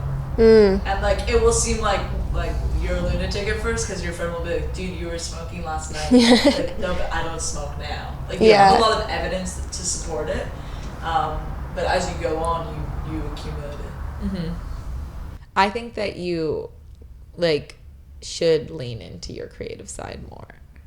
And like that's the thing is like why I brought up the whole modeling thing in the first place is because like there's no desperate need. Why would you like you need something to fuel you, we just get comfortable so many models do, and you're it's just like being in the situation you are. And if anyone watching this thinks that they would be different, no, you'd get comfortable too. It's just how it is. You respond to your reality. That's how it works. Everyone responds to the reality. You go to prison, you respond to that reality. everyone's a victim of their circumstance to a degree. There's personal, personal accountability, of course. And I definitely believe in that a lot, which is why you can change it at any point. But you also get comfortable and you adapt to your surroundings and you adapt to how you're treated. And if you're treated a certain way your whole life and you've never needed this strong need to get in the workforce or like change your whole like outcome of your life, you're not going to do it, you know? Yeah. I think everybody has different like levels that they're born with of like determination and stuff. Yeah. And like I feel like I have been the kind of person who's always just been like, yeah, I'll figure it out. Like so sure about that, but like don't have any sort of self-discipline whatsoever. Yeah. Like I'm very easy on myself. Yeah. Like if I'm like, oh, I've had a rough week, I'm just not going to do anything this week because I need that. Like you don't need to have that mindset, but I'm like, that's just like what I tell myself because I can get away with it at this point in my life. Mm-hmm. But yeah, if I was in a situation where I couldn't take off a week and like I had a 9-to-5 job and you'll lose your job if you don't do that, like I don't know who I would be. Maybe it's because this is what I've been doing for almost 10 years. So like I'm just in this mindset now. Don't have enough pressure. You don't have any pressure. That's the problem. You know what I mean? Like, because I felt the same way. That's why I know you feel that way to a degree. I felt no pressure at all. I was like coasting through life. Literally coasting through life. That's what modeling is. This is me again. I can't help actually but be harsh about it because this is how I literally can't. I'm trying to stop and I can't. I like literally can't. But because that's what I respond to. I said it once, I'll say it again. But I think it's good to find a way to give it to yourself, you know? Like whether it's fear of regret or that's mine. Mine's fear of regret too. That's like the thing that motivates me is fear of regret. Some people are motivated by power. Having the most power in the world, having the most money in the world. I'm not money driven. I've never been money driven. I actually, that's something that probably hurts me in my life is the fact that I don't really care to make like the most amount of money. I actually just have never really cared about that. And my podcast company could tell you they hate me.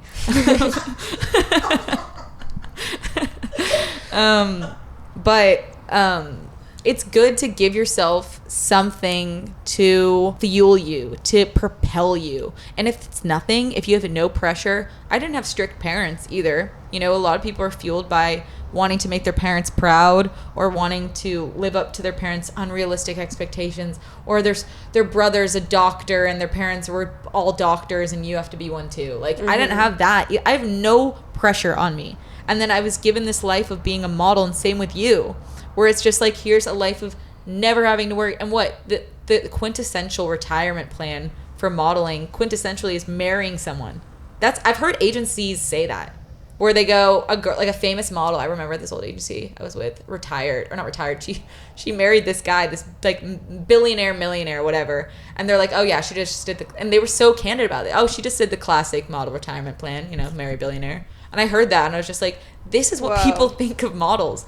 But it's kind of true. It's true for a lot of people. It's true for a lot of people. That's like all, so we don't have, and I'm not here saying like there's something wrong with like just being a mom. For a long time, that's all I wanted to do too, was just be the best mom and not have a career. Like I just didn't think that, I thought that's all I wanted to do was just be the best mom ever. But I think it's good to make yourself like push yourself, you know, and like find a reason to do it. And if you feel like no, we've had conversations like similar where we like kind of like talk about like motivating each other, or like getting to do something, like, you know, you'll like tell me about your like acting classes and what you learned, and I'm like taking notes. Like have a little notepad out, and I'm no, because like, I want you to be brave, underline, because I want you to come. I really want you to come.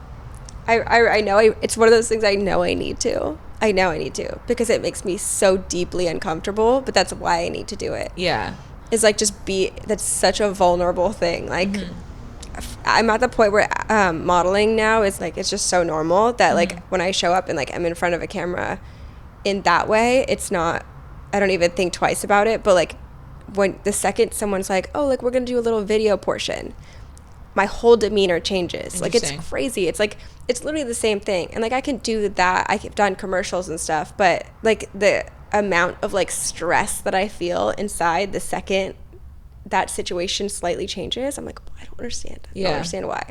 Yeah. Then maybe it's not for you, and that's also totally okay. You know what I mean? Like that might just not be your thing. Yeah. And like your thing might be being completely immersed into art and painting, you know, and like illustration.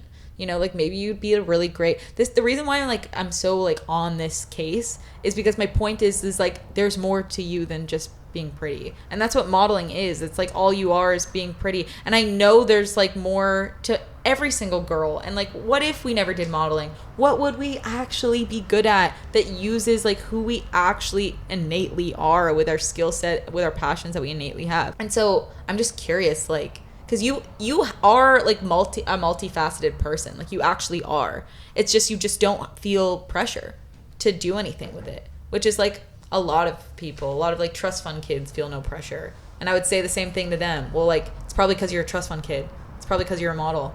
I've said the same thing to myself. It's like get up off your ass, feel pressure. I don't know. Sorry if I'm like acting crazy. This is just what I say to myself. You're not acting crazy. Okay, good. But it's true. I don't know. I just like I'm fine with saying the truth. Honestly, that's how I feel about it. It's like maybe that's true. Maybe that is true. That's maybe why you haven't felt the need to like. No, yeah, to it work, is. You know. Yeah, it definitely is. I've even been given the opportunity to like make money off of art, and still, I'm like, oh yeah, I'm gonna do that for sure. This is like something that I've wanted since I was a kid. Like that probably is the one thing that's been consistent of all my like career paths that I've had in mind for myself. But then I'm like opening the door to take a hobby and turn it into a job. And I'm like, that stops sounding fun. And it sounds like something. Now I'm going to have to paint this thing. I'm going to have to make 12 of something to put in a gallery. And like, then I don't know. It's like I'm afraid of real work. And like, that's the mindset I have to change. Totally. Wow, it sounds so lame. No, it doesn't. I think a lot of people are going to relate to feeling like that, especially at one point in their lives. You know what I mean? I think except the people that are like type A, like come out of the womb driven and ambitious, which is a lot of people, but like I don't relate to them. I'm like really inspired by you guys though. You guys are fucking sick. Like for real. I like wish I could be half I wish of I that. had some. Yeah. I wish I had 5% of you. But I'm the same as you. Like was so unmotivated, so didn't want to work, so didn't want to do it. Literally the definition of a slacker. Definition. Did not like literally. So I've said horrible things to myself to wake myself up and be like, get up off of your ass. You don't work because you're a fucking model. Like I say all this shit so I wake up. I think that's fine. If it works for you. It works for me. It and does. I don't know if it's like modeling or.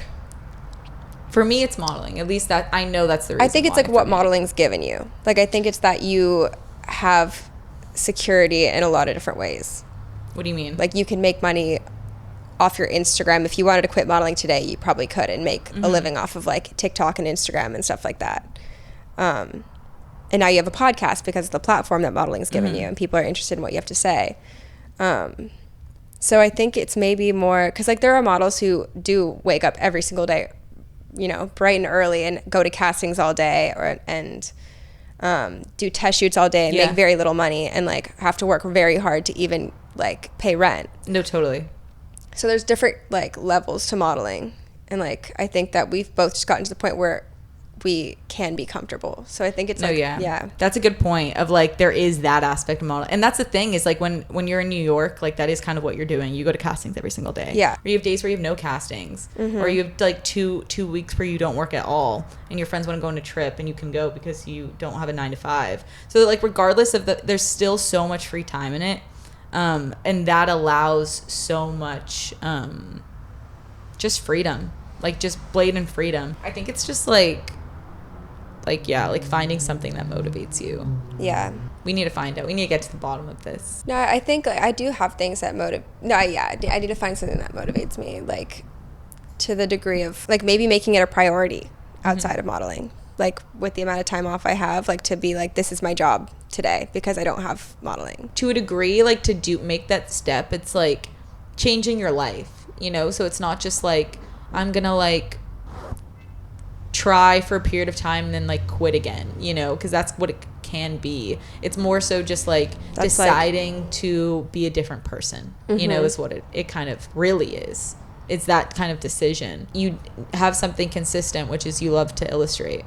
That's like there's something there, You know what I mean? I just know you have so much to offer the world. Like, you actually do. You're so good at painting. You're so good. Not everyone's good at that. Some people are creative and not good at that. Like, you know what I mean? Like, I like that you just, like, you have so much to offer.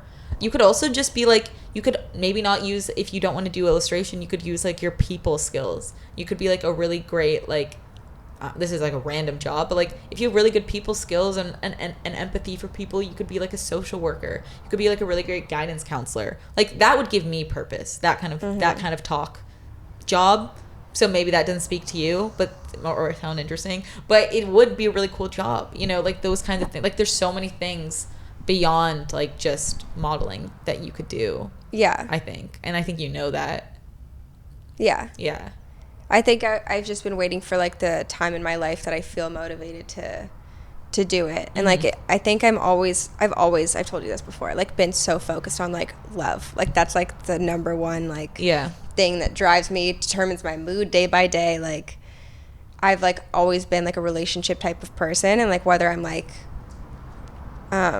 single or not, like, I'm thinking about, like, who I'm gonna end up with. Like, that's, like, what in my mind, like, I think about when I think of what my life looks like. I'm, like, not even thinking about, like, what I'm doing as a job at that point. I'm just thinking, like, who am I gonna be with that, like, makes me really happy, and, like, we get to do all these, like, fun things together. Like, I want to like, I see, like, things that I want to do with, like, a family and stuff like that, kind of similar to you, like, being a mom.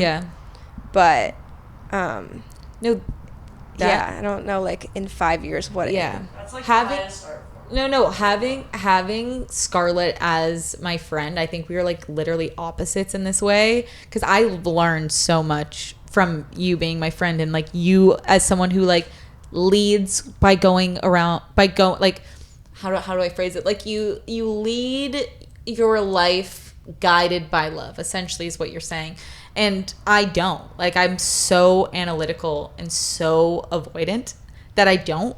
Love is the last thing I'm thinking about. Like, literally bottom of the list. If it happens, it happens. Don't care. And so it's so cool having someone with, like, a genuine different perspective that I probably should hear, you know, of, like, here's the other argument, and here's the other, like, it's nice, like, even when you date people, you see, like, how another person does life, you know. It's cool seeing how another person does life, and, like, how they look at the world, and how they, like, perceive everything, and what they prioritize and what they don't, you know. And it's nice, like, having you, like, your perspective around, because it, like, you've, like, taught me so many things, like, along the way of, like, no, this is normal, Charlotte.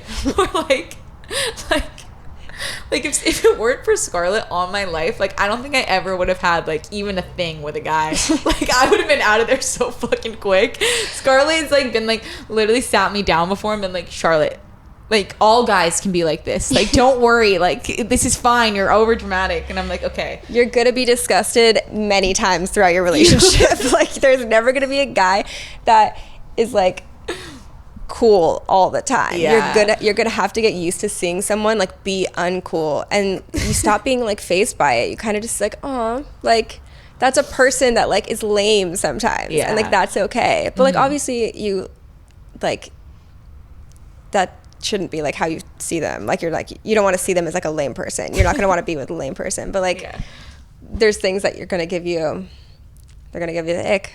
No, you, like, really, like, ground me in that way. Like, you, like, give me a real reality check where you're like, no, this is how it works. Like, this happens. Like, I remember you telling me that. But honestly, I do credit you and Tessa for helping me with, like, every, like, situation that I've been in with guys where I'm, like, forcing you to, like, stick around. Just so that you have an experience. It's not even like, this could be the love of your life, don't lose them. It's like, no, probably not. Like, it's just like, just stick around for the experience so that you can, like, you learn. This is one little thing you've learned about them. It doesn't mean, like, oh, this is not the right person now because they did something I didn't like.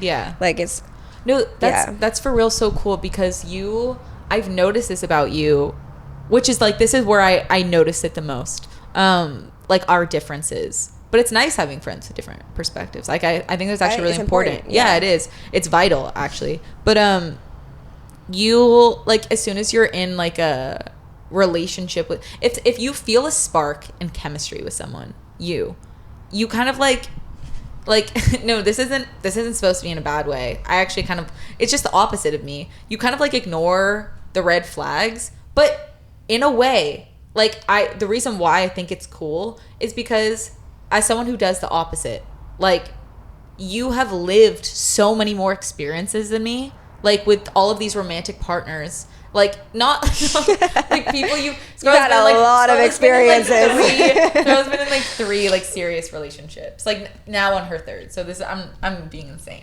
That was the wrong way to say it. But all of her lovers.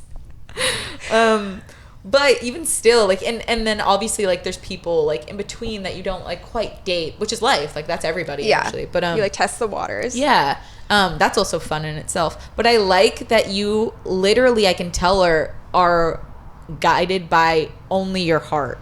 And, like, you're okay with, like, it's the most, like, fearless thing you could do. Like, it's, like, courageous what you do. Because you're like, I don't care if I get fucking hurt. I don't care if I cry this, that, and I'm, like, devastated. And, like, that's, like, the true, like, courage. Is, like, being okay with, like, it not working out. And, like, being okay with, like, possibly them fucking you over. And, like, just surrendering to that. So, I think that's really cool. That you're able to do that. And, like, part of me, like, I see that and you, like, have, like, you're always in love. Like, not always, but, like, you're oftentimes in love. That's cool. That's really cool. No, I'm serious. Like, that's really cool. And, like, I think that's so important to, like, just have around you. And so I like, am, like, appreciative that I just, like, have a friend that, like, gives me this, like, really, like sincere approach to, like, love. And, like, she's just, like, so brave, and you wear your, like, heart on your sleeve, and it's just so, like, brave to me. And I think it's really cool. And I'm going about it in the way that's, like, scared and, like, avoidant and just, like, I don't really need it. And, like, it's nice having someone that's just, like, fears nothing and, like, just goes in head first and, like, is okay with what goes down. I think it's cool. Thanks. Do you not agree? I think I think that there's a lot of, like, self-sabotage that comes along with it, but at the same time, I think that's in one way that I live, like, without, like, I live based off of, like, fear of regret. Like, I will literally run a relationship into the ground. Like, as you know, like, I was with someone for 3 years and then with someone for 4 years, almost, like, very soon after. And, that's a long time. Like, I haven't been single for 7 years, and I really stuck it out for, like, over a year of being single. But still, I would, like, fall in love every day. Like, when I was single, like, I just see, like, I think I just, like, see, like, the good in everybody. Like, I don't know if that's, like, if I choose to see the good in everybody, or, like, if it just, like, comes naturally, where I'm just, like, or everyone's, like, a romanticized version of themselves when I first meet them. I love that. And that doesn't last very often. But if it does, even for a little bit, then I'm like, no, there's something here. There's potential. I don't want to, like, lose someone who could be, like, the love of my life, even if I'm pretty sure it's not. That's funny. But, yeah. So I just, like, stick it out. And it's nice, obviously, to have your perspective as well. Like, the same way you need my perspective, like, I need yours. And, like, you try to keep me grounded. Like, you try to make me see. Nothing's worked, actually. No, I don't think anything has. I just have to, like, learn by experience. Like, I look at you like you're, like, my daughter, like, only in the sense of, like, I have 2 friends of mine, Scarlett and my friend Sophie from my hometown, that, like, literally bring me to tears because of how much I love them. It's starting. And I literally have, like, such a pure, like, I just love Scarlett. Like, she's I'm gonna cry. But I literally, I just love you like my daughter. Like, legitimately, like, I have something wrong with me. I have something wrong with me. I don't know what it is. But, and so I, like, as, like, your mother in my head, I'm like, I just have to let you, because I care. I'm so invested in, like, your issues. Like, whenever you're in a relationship and someone's like, no, I'm, like, really invested. I really care that it's, like, to the point like where I like literally had been like, you need to step away. It affects you. Like, I know. You need to let her make her own decisions. I've had to say this to Sophie too, because because I want you guys to like not be like annoyed by me. So I'm just like, I just like have to like let it be what it is. Do you think it's like the protectiveness that makes you feel like it's a mother-daughter relationship? Like, I'm curious about this. The reason I say mother-daughter is because like I think like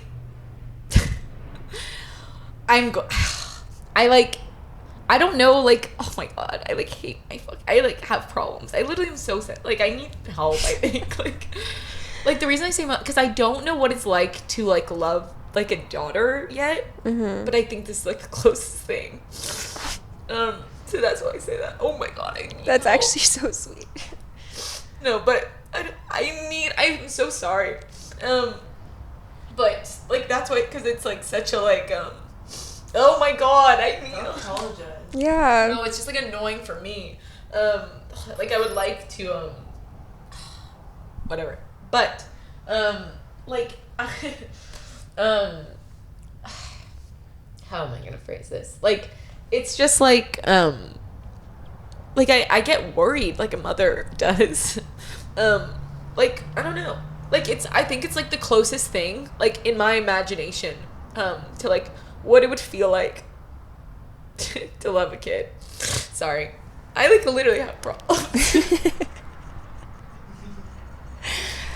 I literally do. But that's why I say that. Cause you know when mothers get so worried and like it's like a part of their hearts like out there, it feels like that. Yeah. I'm cutting this out. That is the cutest thing I've ever fucking heard in my life. Oh my god. But yeah. I mean that probably comes along with like, do you think that's because like me and Sophie both kind of live like we're what's the phrase, like we kind of just like live by our hearts instead of our minds, so like you fear like the pain that you're afraid of, like you're afraid of us experiencing it. That's an interesting theory I've never thought about actually. I think partly maybe something to take into consideration that I'll think about, but I think it's mostly due to the fact that like Sophie's like my best friend from my hometown, and like I would say you're my best friend here, like to be honest. You guys are like my two best friends. Sorry to other friends watching. I like, yeah, but and I just like I can't like control like who I like love like that, and like I just love both of you guys like in a way I don't like love my other friends, and I think it's because I'm like very much like attracted to people's like hearts. Like that's the most important thing to me. Like, yeah, like intelligence, this and that, whatever, or like creativity is all like very enticing, and like that's also very attractive, but bottom line, like it comes down to people's hearts. Like that's the most important thing for me, and you and Sophie just have such good hearts. Like you guys are just two really good-hearted people, and that like triggers me, like that touches me, and that like makes me like fully like I think like what it is, like, oh my god, I'm so sorry.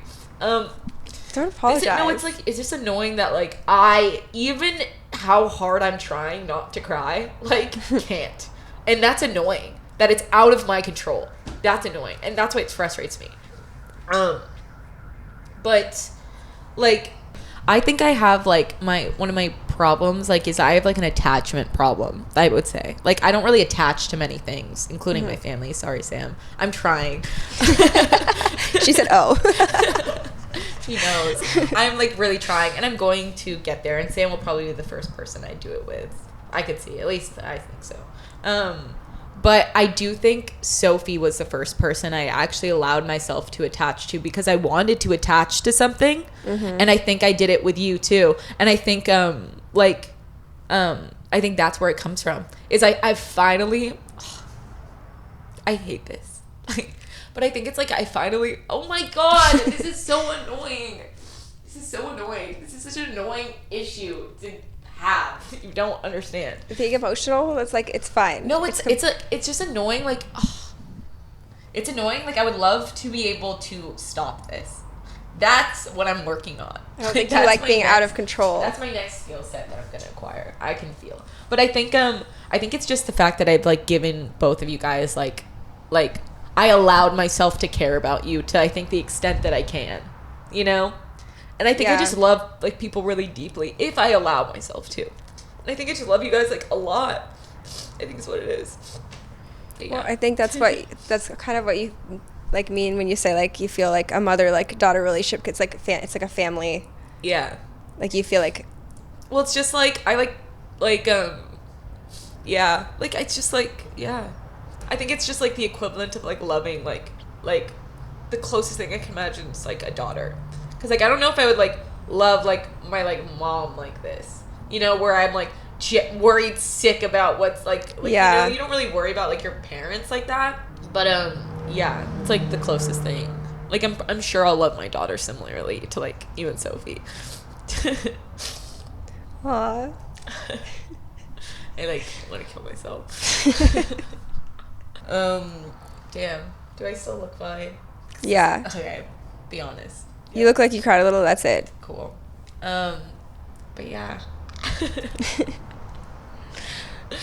And it's fine. Like I literally say this to Sophie all the time, and she doesn't believe me. But I'm like, there's like no way. This is also the mother-daughter thing. I'm like, there's no chance, and I know this for certain, that you could possibly love me even equal. Because I know that. No, she rolls her eyes too. I don't care. It's something I know. And I'm okay with it. And I've talked to my therapist about this, and he thinks it's actually really healthy for me. He's like, that's really nice that this is the first, like, you're like okay with relinquishing control of loving someone more, and you really believe that you do. And I'm like, yeah, I'm totally fine with it. Like, I'm genuinely like, this is where I'm happy here. I'm totally cool here. Yeah. I don't think that's true, but It's okay. You have to say that. I don't have to say that. I mean, I could just be like, that's so sweet. Thank you. I'm also a cynic. Sorry. Yeah, this is definitely... don't know what to do here now. I'm actually not allowed to love you equally. You can't. I can't allow it. Yeah. But yeah.